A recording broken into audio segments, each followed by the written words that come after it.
Queria falar com os irmãos sobre alguns princípios de intercessão como uma chave de despertamento, reavivamento da igreja para que haja uma expansão missionária como cumprimento das profecias a respeito dos últimos dias. Esse texto de João, capítulo 17, ele diz: depois de dizer isso, Jesus olhou para o céu e orou. Seria uma transgressão hermenêutica a gente tentar falar qualquer coisa sobre esse capítulo sem pelo menos folhear um pouquinho sobre o que ele falou antes, não é? Porque o que ele vai orar aqui tem a ver com o que ele disse, porque depois de dizer isso, ele orou. Então sempre quando a Bíblia fala, portanto, contudo, você tem que parar e, em respeito ao Deus da palavra, a palavra de Deus, você tem que voltar, porque senão você vai correr o risco de fazer o texto dizer o que ele não disse. Então, para que possamos estar o mais próximo possível da palavra de Deus, porque Deus só faz as suas obras quando reconhece as suas palavras, nós vamos voltar um pouquinho. Depois de dizer isso, Jesus olhou para o céu e orou. O que ele disse?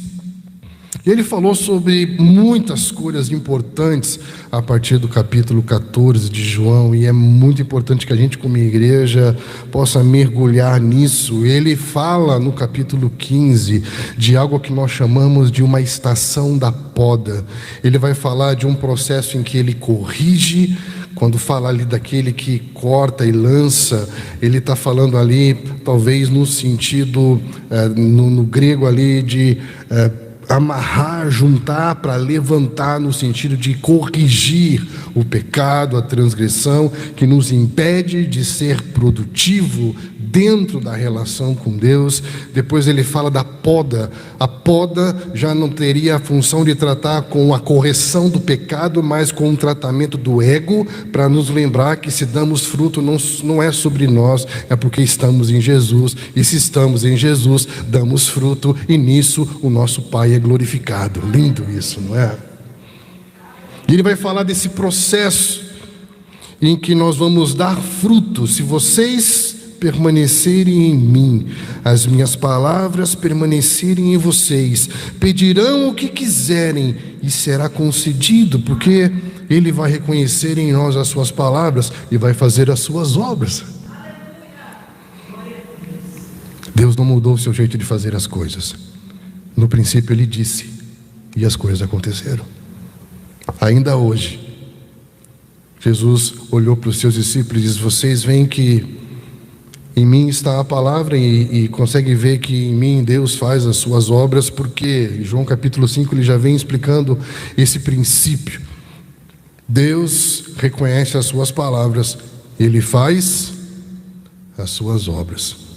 Talvez poucas coisas temos visto, porque temos falado muito sobre nós e pouco sobre o que ele disse. E ele falou: se vocês permanecerem em mim, as minhas palavras permanecerem em vocês, pedirão o que quiserem, porque o seu querer vai estar de acordo com a palavra, e se eu pedir a palavra, ele faz as suas obras. E meu Pai é glorificado pelo fato de vocês darem muito fruto, e assim serão meus discípulos. O Pai, como o Pai me amou, assim eu os amei, permaneçam no meu amor. Versículo 16 ele continua: vocês não me escolheram, eu escolhi vocês para que vocês possam ir e darem fruto, fruto que permaneça, a fim de que o Pai conceda a vocês o que pedirem em meu nome. E este é o mandamento, que amem uns aos outros. Essa estação de poda, essa estação em que nós somos cortados, ensinados, instruídos, isso vai gerar em nós mais força, mais potência. Não sei se você sabia, quando você poda um ramo, nasce pelo menos 3 novos ramos no ramo podado. Então aquilo que é a poda, que parece uma estação que mostra a nossa feiura, que parece uma estação de morte, é uma estação em que Deus está nos aumentando força. Amém, queridos? E por isso ele diz: eu aumento força e produtividade, e toda ação vai ter a sua reação, e assim como o mundo me odiou, o mundo também odiará vocês. Parece que Jesus está falando aqui, preparando os discípulos para tempos difíceis. Eu não sei se você tem essa impressão. Ele diz: se vocês permanecerem no mundo, ele os amaria, como se fossem dele, todavia vocês não são do mundo, mas eu os escolhi, tirando-os do mundo, por isso o mundo os odeia. Se me perseguiram, também perseguirão vocês.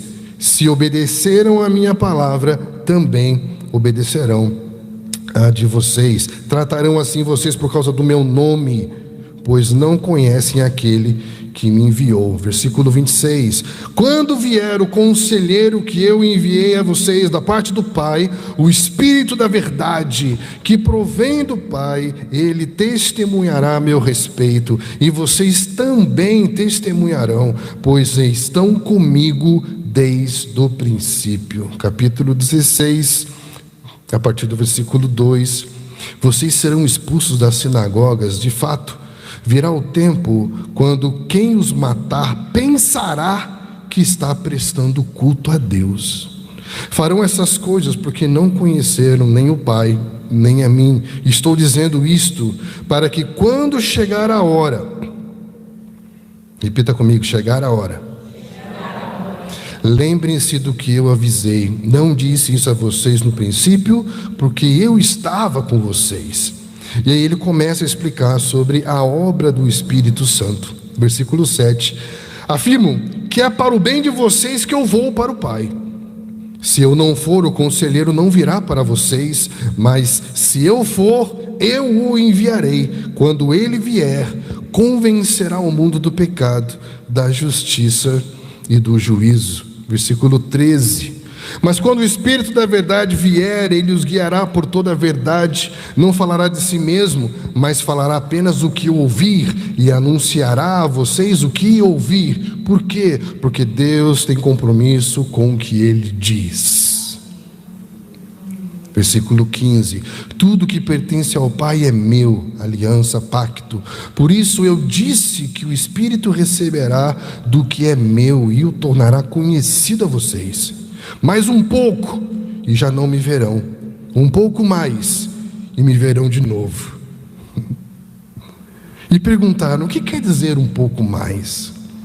Ele responde mais para frente no versículo 19: mais um pouco e não me verão, um pouco mais me verão de novo. Digo que certamente vocês chorarão e se lamentarão, mas o mundo se alegrará. Mas se entristecerão, mas a tristeza de vocês se transformará em alegria. Presta atenção. A mulher que está dando à luz sente dores, porque chegou a hora. Mas quando o bebê nasce, ela esquece a angústia, por causa da alegria de ter vindo ao mundo. Assim acontece com vocês. Agora é a hora da tristeza para vocês, mas eu os verei outra vez, e vocês se alegrarão, e ninguém tirará essa alegria de vocês. Uau! Até agora vocês não pediram nada em meu nome. Peçam e receberão, para que a alegria de vocês seja completa. Embora eu tenha falado por meio de figuras, vem a hora. Olha aí, ele está prometendo uma hora aqui. Vem a hora, e que não usarei mais esse tipo de linguagem, mas falarei abertamente a respeito do meu Pai. Eu vim do meu Pai, 28, e entrei no mundo. Agora deixo o mundo e volto para o Pai. 30. Agora podemos perceber que sabes todas as coisas, e nem precisas que te façam perguntas, por isso cremos que viestes de Deus. Aproximada a hora, e já chegou. Jesus respondeu: agora vocês creem? Aproxima-se a hora, e já chegou, quando vocês serão espalhados cada um para a sua casa. Vocês me deixarão sozinhos, mas eu não estarei sozinho, porque o Pai está comigo. Eu disse a vocês essas coisas, para que em mim vocês tenham paz. Neste mundo vocês terão aflições, contudo tenho ânimo, eu venci o mundo. Depois de dizer isso, Jesus olhou para o céu e orou. Uau! Melhorou, né? Ele falou sobre o processo de tempos difíceis que muitos discípulos dele passariam. Uma hora que vem sendo aguardada e prometida. E quando ele olha para o céu, ele está dizendo, é dele que vai depender o cumprimento de tudo que vai acontecer até agora. Quem dera, nesses dias, a igreja brasileira olhasse para o céu. Porque é de lá que vem o nosso socorro.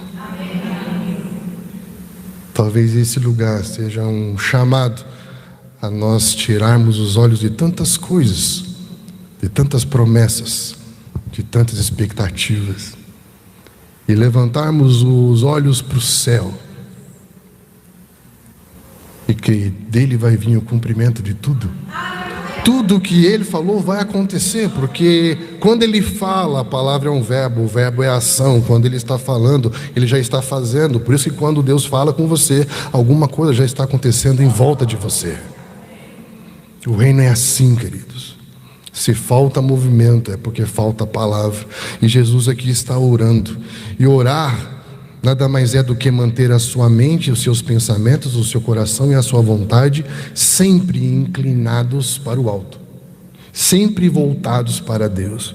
Quando perguntaram para Jesus se ele tinha uma oração, porque João tinha uma oração, quando ele fala de ter uma oração, ele não está falando de um modelo, ele está falando de uma postura. Porque você pode ter uma apostila de intercessão, mas nunca ter encontrado o lugar da oração. Porque ele não fala da apostila, ele fala, então, entra no teu quarto, fecha a porta. Primeiro encontra o lugar, depois você ora. Porque é uma disposição de mente e coração. Todas as vezes, pensa comigo, todas as vezes que você se vê, os seus pensamentos e a sua vontade se distanciando, se deslocando, se desconectando desse lugar, você se pega sendo a pior versão de você. Você se pega pensando o que você jamais pensaria que poderia pensar. Se pega desejando o que você jamais pensou que poderia desejar. E aí o Senhor vem e nos traz de volta para esse lugar da oração, em que a nossa mente e o nosso coração se voltam para Ele de novo. Quando Jesus fala orar assim, Ele está dizendo, Pai nosso que estás nos céus, meu olhar, minha mente, meu coração está sempre voltado para o alto. O que eu penso e o que eu sinto, o que eu desejo está sempre voltado para Ele. Isso é orar sem cessar, está sempre inclinado para Deus, nos seus pensamentos e nos seus anseios. E que Ele olha para o alto e começa orando, fazendo uma declaração poderosíssima. Pai, chegou a hora. Você percebeu que desde o capítulo 15 ele vem falando da hora, e vai chegar a hora, e numa hora, e a hora vai acontecer, e está chegando a hora, e de repente ele olha para o Pai e diz, Pai, chegou a hora. Primeira coisa que todo movimento de intercessão precisa entender é que Deus não tem sonhos, Deus tem planos. Deus tem uma agenda, querido. Não somos nós que fazemos as coisas acontecerem, mas nós precisamos estar preparados para o dia em que as coisas vão acontecer. O que Jesus vem falando é preparando os seus discípulos para momentos difíceis, porque ele sabia que eles seriam encontrados pela hora de Deus. Estão entendendo? Dizer a hora chegou é dizer, Pai, estou pronto para ser cumprimento de tudo que foi falado. Isso é dizer, Pai, chegou a hora, é dizer, Pai, estou pronto. Quando Apocalipse diz e dizer o Espírito e a noiva dizem vem, a gente precisa sair da escola filosófica romancista que vai dizer que ela está ali num desejo neoplatônico. Eu te desejo, Deus. Não! Quando ela fala o Espírito e a noiva dizem vem, é porque estamos prontos para ser cumprimento, olhar no olho da morte e não amar a própria vida. A geração dos vencedores dos últimos dias. Quando você diz é a hora, é dizer Pai, estou pronto. É a hora. Aquilo para o qual eu fui preparado a vida toda, aquilo pelo qual eu caminhei a vida toda, é a hora. Não é lindo isso? Porque não tem a ver apenas sobre a crucificação, tem a ver com redenção, tem a ver com ressurreição, tem a ver com um processo de coroação, porque ele já havia sido ungido e ele precisava ser crucificado para ressurgir numa nova natureza. Por isso que ele está falando aqui de dores de parto, porque algo vai renascer na existência cósmica. A eternidade vai entrar na ordem cósmica do mundo, o futuro vai invadir o presente, e um novo tipo de gente vai começar a viver na terra junto com pessoas normais. Chegou a hora. Todo intercessor ele precisa discernir o tempo. Discernir o tempo, cuidado, porque logo no comecinho de ministério de Jesus, no primeiro milagre dele, a mãe dele queria que já fosse a hora dele. É a sua hora de brilhar, filhão, vai lá. Não é? As pessoas criam expectativas sobre João Batista. O que será que vai dar esse menino? Tá, agora é a sua hora. Ele vai para o deserto e fica 18 anos esperando a hora. Jesus ressurreto, ele já tinha soprado sobre os discípulos como se fosse uma reconstituição de uma cena original no jardim do Éden. E perguntam para ele: será essa a hora que o Senhor vai restaurar o reino de Israel? Ele fala: não compete vocês a saber tempos ou horas ou dias que foram determinados por Deus. Faz só o que eu falei, fica em Jerusalém e ora, velho. Ao invés da gente querer saber a hora, eu te dou um conselho: vamos interceder para que a igreja esteja pronta para a hora dela. Estamos juntos? Nós estamos sofrendo no Brasil hoje o que eu chamo de escatolomaníacos. Pessoas que estão gastando muito tempo / vida, porque tempo é vida, né? Você perde tempo, perde vida. Vida perdida é vida não vivida, e vida não vivida não volta. É pecado, porque a vida não é mais sua. E muita gente perdendo tempo, vida, tentando decifrar códigos e sinais do livro de Apocalipse. Só que eu quero te dizer algo. Jesus fala algo muito sério sobre os últimos dias. Ele fala que os últimos dias não serão como os dias do dilúvio. Serão como os dias de quem? De Noé. Ele está falando que os últimos dias serão marcados por acontecimentos ou por um tipo de gente que vai se levantar na terra?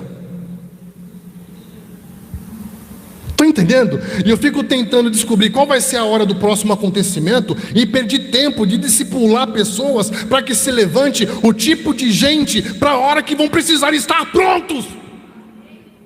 Porque senão vai acontecer de novo. Lucas 14, há uma mesa do reino preparada, mas as pessoas vão se distraindo com as suas próprias coisas, e quando ficar pronto, não estarão prontos, e ele vai ter que usar quem não se aprontou.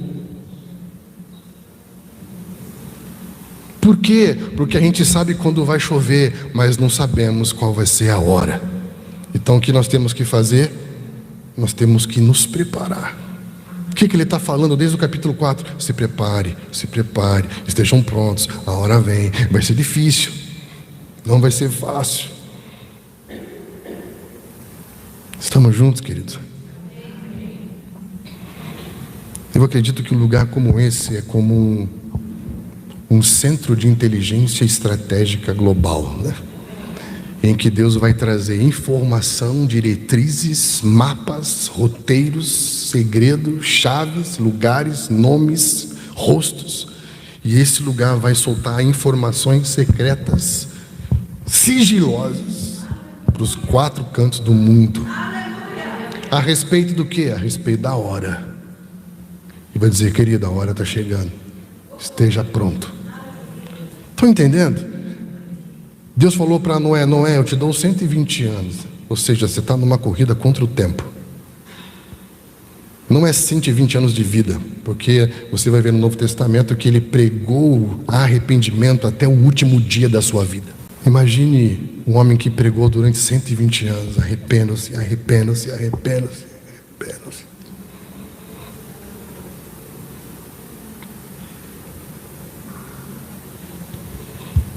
Que Deus nos ajude a entender a hora, que a gente não perca o compasso, o time, o ritmo do que Deus está fazendo no mundo hoje, querido. Para mim, o movimento de oração, de intercessão, nada mais é do que incubadoras espirituais que nos fazem entender o que Deus está movendo na história. Captar a agenda, o cronograma de Deus. E aí ele vai dizer: glorifica o teu filho, para que teu filho te glorifique, pois lhe deste autoridade sobre toda a humanidade, para que conceda a vida eterna a todos que lhe deste. Esta é a vida eterna, que te conheçam, o único Deus verdadeiro, e a Jesus Cristo, a quem enviaste. Eu te glorifiquei na terra, completando a obra que me deste para fazer. E agora, Pai, glorifica-me junto a ti, com a glória que eu tinha antes que o mundo existisse. Uau! Algo que também ele vem trazendo desde os capítulos anteriores, é que tudo tem a ver com a glória de Deus. Nada é sobre nós, tudo é sobre Ele, tudo é sobre a glória de Deus. E é interessante você perceber que viver para a glória de Deus nada mais é do que fazer com que Deus seja visto e reconhecido em tudo que fazemos. Ele está dizendo: glorifica o teu filho, seja visto, se revele, se manifeste ao mundo em mim. Jesus não está reivindicando: me faça famoso, faça meu negócio dar certo. Estou entendendo? Ele está dizendo: seja visto, que as pessoas vejam as suas obras e glorifiquem o Pai que está nos céus. Uma pessoa que trabalha com intercessão, além dela discernir tempos, está pronto para a agenda e perceber a hora de Deus dentro dos processos, ela sempre vai zelar pela glória de Deus. Pela glória de Deus, que Deus seja levantado, que Deus seja glorificado. E aí, que glória é essa? A glória que eu tinha contigo antes do mundo existir. Isso é maravilhoso, né? E ele diz aqui: seja visto, porque o Senhor me deu autoridade. Isso é um outro assunto também muito lindo. Poder as pessoas podem tomar, autoridade só Deus pode dar, né? E Deus deu autoridade a ele para que ele desse ao homem conhecer a vida eterna. Aqui você precisa entender algo muito importante sobre a vida eterna. O jardim do Éden, os 2 primeiros capítulos da Bíblia, os 2 últimos capítulos da Bíblia, quando você junta eles, vocês entendem que tudo que a Bíblia fala é sobre vida eterna. E a vida eterna não tem a ver com uma perspectiva quantitativa temporal. Eu estar num lugar em que o tempo não tem fim e a gente fica cantando 24 horas. Já ouviram pessoas falando isso já, né? A eternidade não tem a ver com a perspectiva quantitativa temporal, mas tem a ver com a perspectiva qualitativa relacional. Sabe quando você está com alguém que você ama tanto que não vê o tempo passar? Isso é eternidade. Sabe quando você está com uma pessoa que você ama tanto e desfrutando tanto, porque John Piper fala algo maravilhoso no seu livro, Plena Satisfação em Deus. Ele fala que Deus é mais glorificado quando somos plenamente satisfeitos nele. E quando você está com alguém que você ama, você não vê o tempo passar. Isso se chama eternidade. Por quê? Porque a eternidade nada mais é do que um casamento. Infelizmente, muita gente acredita que Deus criou o casamento para que ele fosse feliz. Mas na verdade Deus criou o casamento para lembrar do encontro dele com Jesus.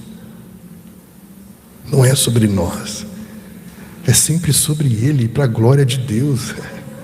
Pensa comigo, se nós já temos em Cristo o penhor, a garantia e o adiantamento da nossa herança, e o adiantamento da nossa herança é uma pessoa da Trindade, é o Espírito Santo.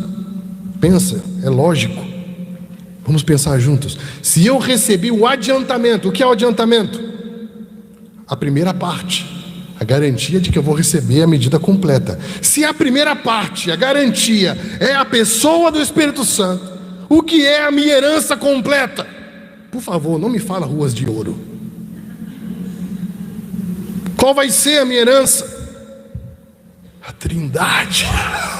Deus é um encontro tão lindo e profundo que você não vai ver o tempo passar. Isso se chama eternidade.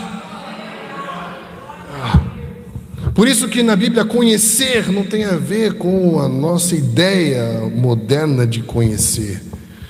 Conhecimento hoje para nós é produto, você compra e usa para aquilo que você bem entende, mas na tradição judaica cristã, conhecer é uma relação pactual profunda. Gênesis 4 fala que Adão conheceu Eva ao ponto de se tornarem um, ao ponto de eu não ser mais quem eu era antes e agora ter que reassumir responsabilidade por aquilo que sou por causa do que conheci. Conhecer compromete tudo de todos. Isso é conhecer. Jesus nos fez conhecer, nos colocou dentro de uma relação eterna. Tem alguém aí? E é baseado nisso que ele vem dizendo para o Pai: Pai, estou pronto, mas tem uma coisa que eu preciso interceder aqui.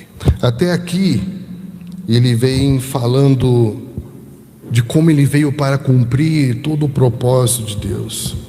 Ele está falando de como ele veio para revelar Deus a todos os homens. Estamos juntos? Mas a partir de agora ele começa a entrar num nível de intercessão, e é nesse nível de intercessão que eu quero falar com você. Porque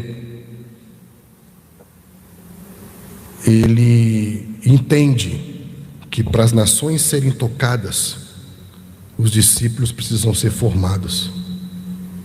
Se eu oro pelas nações, mas eu não formo discípulos, eu não estou cumprindo a lógica. Eu estou orando o propósito, mas sabotando o processo. E se eu saboto o processo em nome do propósito, eu me frustro, porque nunca vou chegar num lugar e dizer: é a hora. Estão entendendo? Isso é lógico, querido. Pensa comigo. O reino de Deus é um reino do quê? Sacerdotes. O reino de Deus é um reino de sacerdotes. De Abraão, quando ele chamou Abraão para ser pai de um povo que chamaria de meu, e foi abençoado por Melquisedeque, que é a representação, segundo a perspectiva de Hebreus 8, do Messias, o sumo sacerdote que abençoaria Abraão e seria superior a tudo que nasceria de Abraão, inclusive o sacerdócio araônico levítico. Por quê? Porque para Jesus ser Messias, ele teria que ser respaldado pela linhagem real de Davi e uma linhagem sacerdotal. E por ser de Judá, não há sacerdotes na linhagem de Judá. Então ele é sacerdote segundo a ordem de Melquisedeque, que abençoa Abraão, de quem nasceu Judá. Então ele é maior do que o sacerdócio levítico. Uau! Tem alguém aí? Sabe o que ele está fazendo? Inaugurando um tempo na história. Até então o povo não tinha reis. De Abraão até Davi dá mais de 1000 anos. Nesses 1000 anos, o que ele fez? Formou um povo. Como que o rei se assenta sobre um trono se não é formado um povo sacerdotal para servir no reino do rei do reino?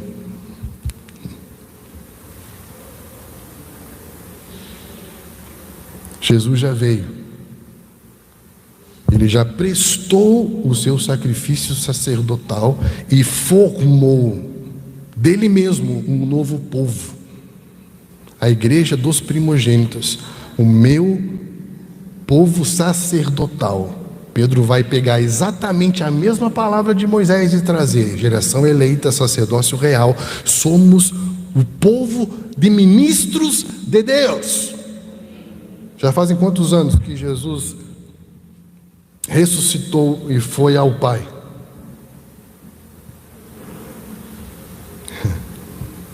Mais tempo do que há entre Abraão e Davi. O gap está grande. A gente ora para que o rei venha, mas a gente está formando o povo do reino? Ou estamos gastando tempo levantando outros messias?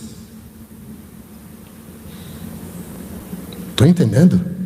Quando ele levantou Davi depois de Saul, não é para dizer que nasceria dos homens um rei bom, é para dizer que o único que reinaria de fato com justiça sobre a terra seria o Messias, porque ele é filho de Davi. Jesus começa a interceder pelos discípulos, pela igreja,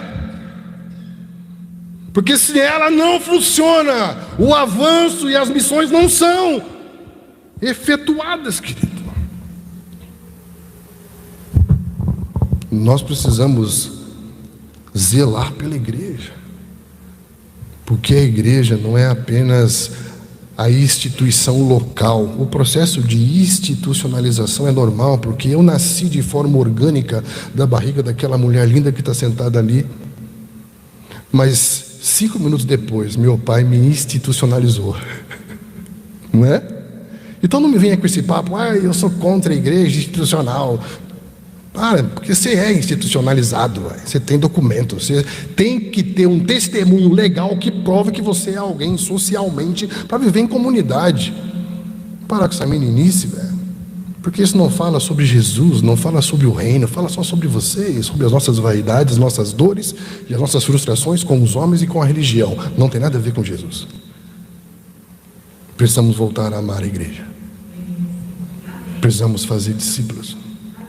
Jesus começa a interceder por eles. Eles são a chave, a base, o pão de partida. Tem alguém aí?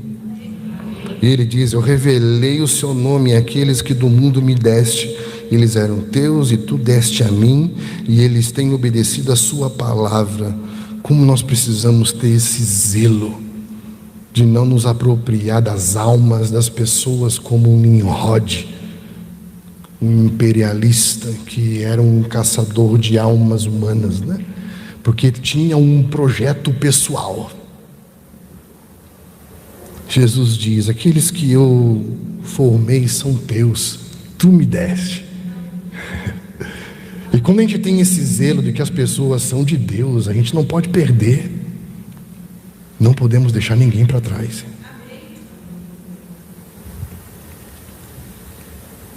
E às vezes eu tenho a impressão, depois de 20 anos trabalhando, treinando missionários em Jocum, em vários lugares do Brasil, né,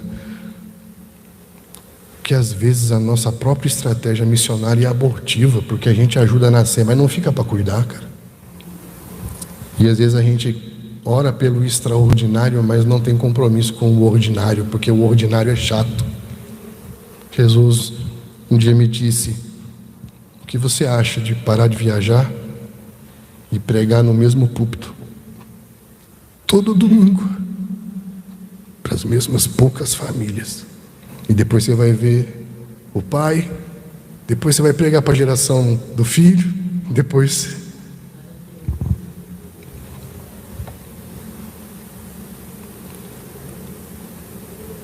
interceder para que Deus reavive em nós um amor pelo ordinário da vida da igreja.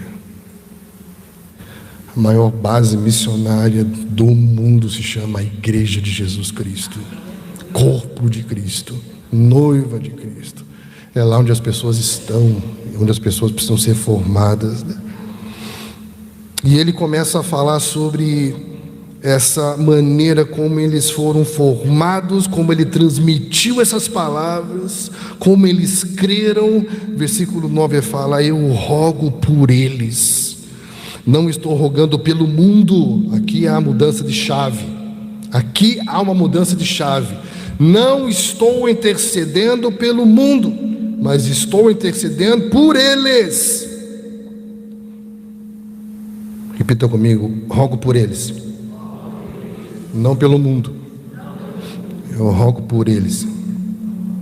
Aqui é uma mudança de chave, e é sobre isso que eu queria falar com vocês. Quando nós vamos para Romanos capítulo 8, vamos lá, é que ele vai falar aqui sobre um novo modo de vida no Espírito, que não estamos mais debaixo da lei que revela o pecado e condena a morte, mas estamos agora debaixo da lei do Espírito que nos ensina como viver, porque essa lei agora, pelo Espírito, está em nossos corações, e o próprio Espírito de Deus nos ensina como viver sobre a verdade de Deus. Isso é maravilhoso, e isso é próprio dos filhos. E ele fala no versículo 17: se somos filhos, somos herdeiros, herdeiros de Deus, co-herdeiros com Cristo, se de fato participamos do seu sofrimento, para que também participemos da sua glória. E depois ele fala no versículo 19: a natureza criada aguarda com grande expectativa que os filhos de Deus sejam... Tem um segredo aqui. O que há entre o versículo 17 e o versículo 19, além do versículo 18? Porque o 17 fala que somos herdeiros, o 19 fala que há uma expectativa escatológica de que se manifeste um tipo de gente na história. E entre o 17 e o 19 tem o 18. O 18 fala sobre o quê?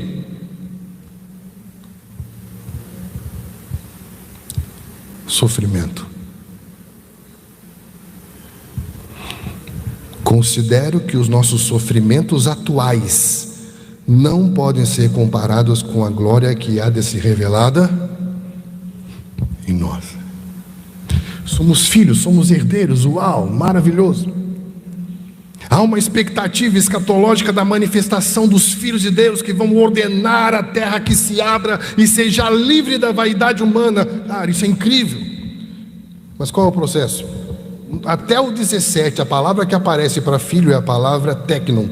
Depois do 18, a palavra que aparece para filho é a palavra ruios. Um significa bebê, outro significa homem. O que há entre o imaturo e o maduro? Repita comigo: sofrimento. Posso ouvir um aleluia? É para isso que Jesus vinha preparando os discípulos. Essa intercessão: não rogo pelo mundo, mas rogo por eles. Não tire do mundo, mas livra-os do mal, que o negócio vai ficar esquisito.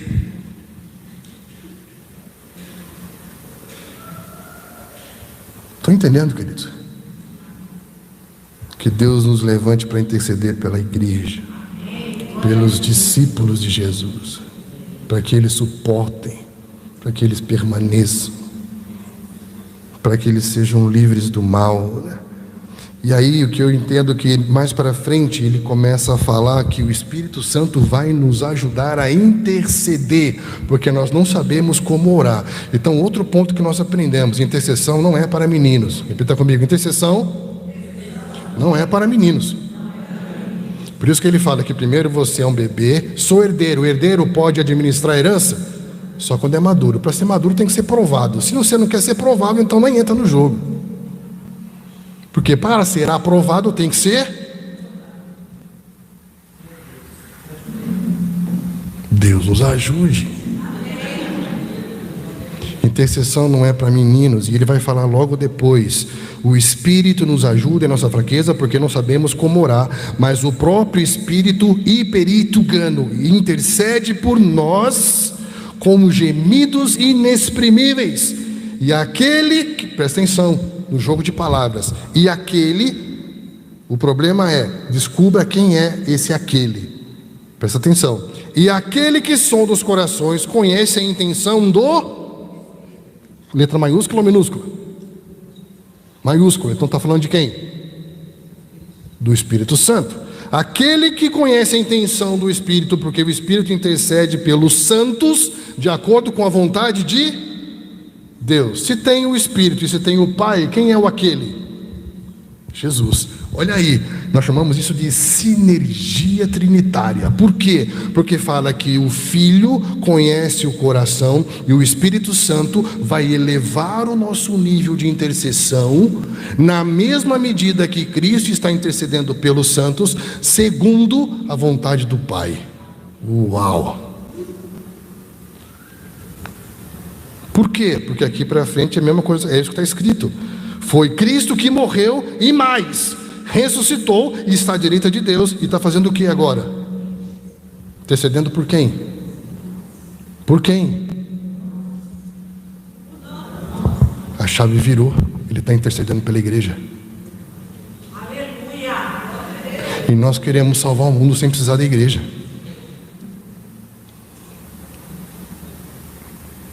Criando projeto, foi assim que Judas caiu. Para que honrar Jesus? Vou criar meu projeto social e vou falar que é reino de Deus.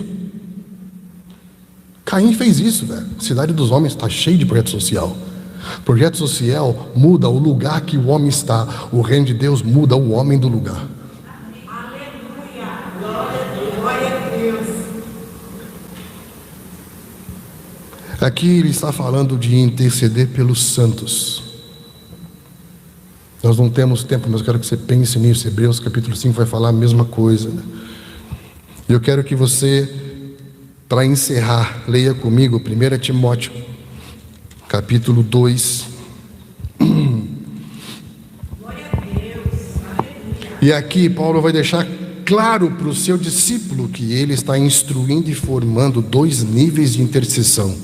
2 níveis claros de intercessão. Um que nós temos acesso e podemos transitar nele, e outro que eu não aconselho você a entrar. Presta atenção. Ele diz: antes de tudo, recomendo que façam súplicas, orações, intercessões e ações de graça por todos os homens. A palavra aqui é outra. É o mesmo autor, mas não é a mesma palavra.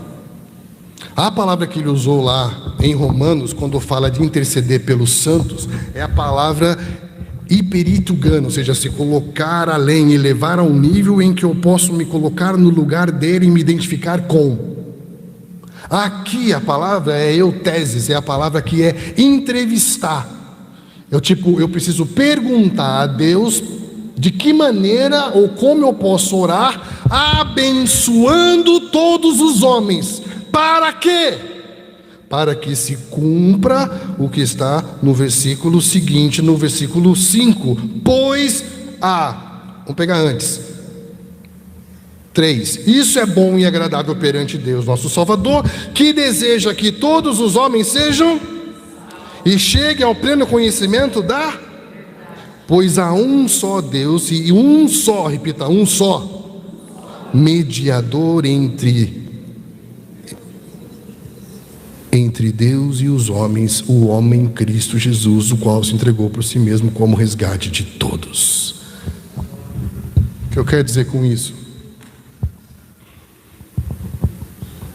Lembre-se de Abraão. O anjo do Senhor encontrou Abraão e falou: como que eu posso destruir uma cidade sem falar com aquele a partir do qual eu vou abençoar as famílias da terra? E aí então eu te pergunto, quando Abraão soube do juízo de Deus sobre Sodoma e Gomorra, ele intercedeu por quem?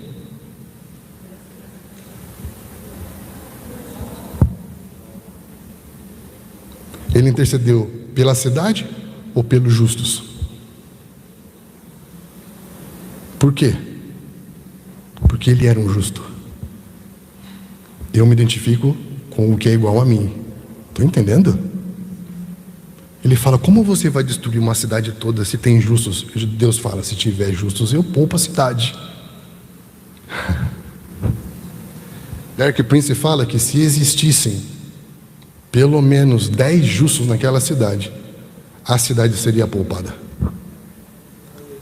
E nós estamos intercedendo pela cidade, mas não estamos intercedendo para que Deus levante igreja dos justos, para que a cidade seja transformada.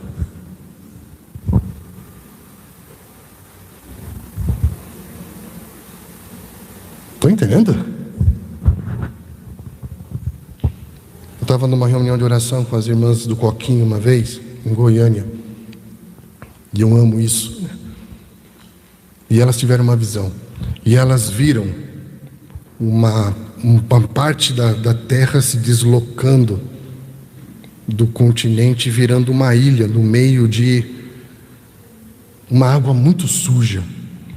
E aí elas, nessa visão, estavam dentro desse pedacinho de terra que se deslocou do continente, e elas apontavam para o continente.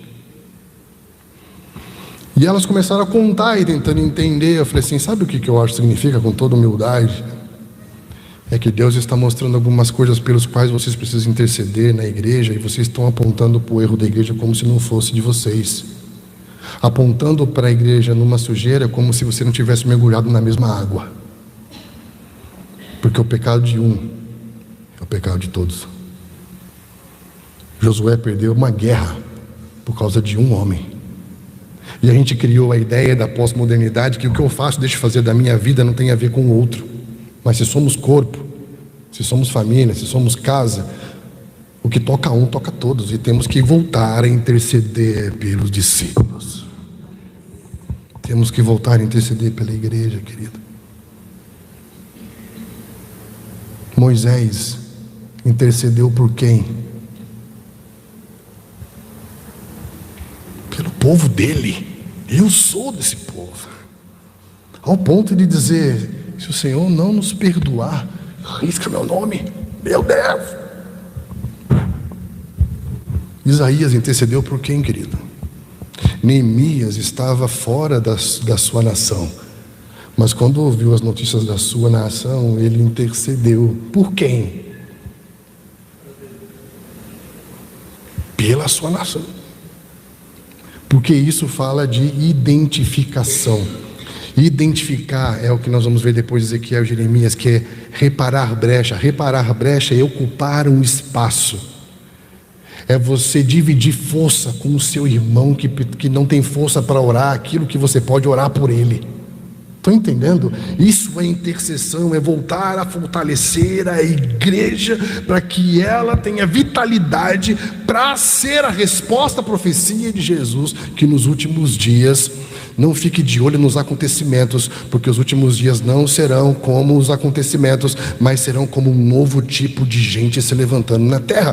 Por isso que aqui no 16, antes do 17, ele fala, é como dor de parto. Ele diz, nos últimos dias haverá guerra, fome, tudo isso que a gente está vendo. Ele fala, mas não é o fim. E parece que a gente tem um olhar pessimista, fatalista para as notícias que o R1, que o G1, que o R7, que os meios de comunicação parece que estão nos dando a pauta do que interceder. Não!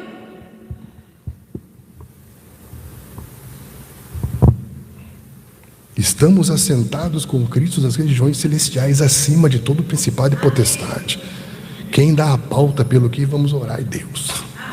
O Espírito Santo hiperitugano, ele nos leva ao nível da intercessão de Cristo, que intercede diante do Pai pelos santos, para que a missão se cumpra. Então, os últimos dias serão como os dias de Noé. Haverá dores de parto, porque vai nascer um tipo de gente que vai pregar o Evangelho como nunca antes. Então, virá o fim. Meu conselho: não se coloque mais diante de Deus pedindo perdão, se identificando com o pecado de ninguém, porque há um único mediador entre Deus e os homens. Não coloque mais a bandeira de uma nação sobre as suas costas e diga, eu peço perdão em nome dessa nação, porque é como se você estivesse falando, eu não preciso mais do mediador que fez isso na cruz. Estão entendendo? Você suporta isso, cara? Olha o que você está orando. Eu me identifico com o pecado, mas você é dessa natureza, porque se nós não vivemos mais, não somos mais nascidos dessa natureza, eu não posso entrar nesse nível de intercessão, de identificação com o pecador. Estão entendendo? Não oro pelo mundo, oro por eles. Mas eu posso interceder pelo mundo, pelos líderes, pelos políticos, para quê? Para que cheguem ao pleno conhecimento da verdade do único mediador entre Deus e os homens, Cristo Jesus. Aleluia. E aí o Evangelho vai tocar as pessoas, e não a sua intercessão, porque isso pode ser a idolatria da intercessão. Tem alguém aí? O meu anseio, a minha missão seria encorajar os irmãos a entender que a intercessão é uma chave para um reavivamento, para um redespertamento da igreja como nunca antes, para que a igreja possa cumprir essa missão de proclamar que já há um novo rei que foi ungido e ele voltará para ser coroado. A igreja não é o reino de Deus, mas ela é a mensageira dele. Ela é o povo dele, tem a mensagem dele. E que Deus nos dê esse coração compassivo, que sente, que se identifica. Que Deus nos acorde de madrugada para interceder pelos irmãos, né? Pelos missionários, pelos aqueles que precisam de força. Estão entendendo? Deus, eu quero dividir força com alguém, eu quero dividir graça, paz, alegria com alguém, né? E que a igreja seja fortalecida. Nós precisamos de mais que a igreja seja fortalecida.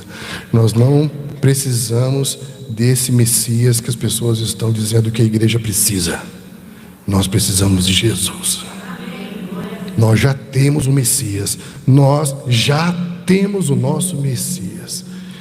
E Deus prometeu a ele todas as nações. Ele é o herdeiro de todas as nações. Que Deus nos ajude. Amém, querido?